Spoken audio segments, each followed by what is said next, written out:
the conclusion of this exciting volleyball game where Ateneo defeated the NU Lady Bulldogs to halt their 3-game losing skid in straight sets. As you can see, the set scoring right there.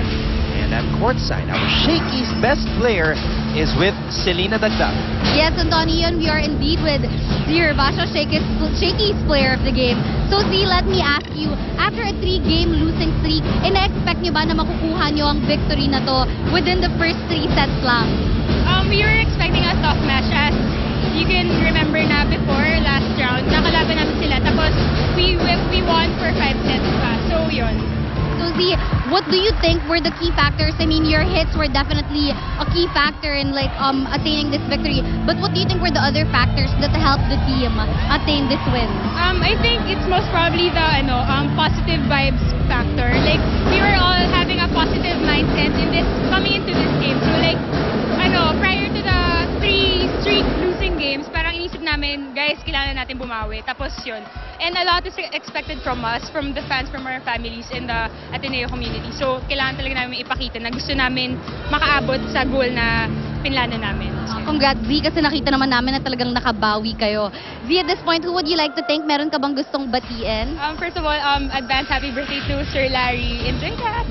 Thank you for Nice. those who watched today, for those who still believed in us even after losing. Thank you very much. Thank you sa family ko, kay mom, kay dad, kay Josh, hi.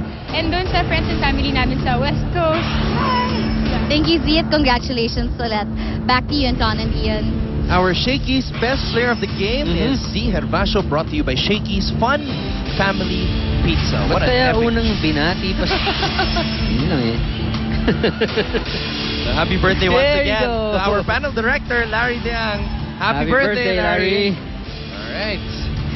So, a very eventful afternoon of women's volleyball here today on this Sunday, and Ateneo retains that second spot, reclaims that second spot rather with a, well, I'm not sure if anyone could have predicted a straight set victory against National University, but it's what happened. Very, very close in those 3 sets. But like what you said, Anton, itong Ateneo firming up their second spot in the standings. All right, and we will take a look at the team standings when we return, so keep it right here on Studio 23.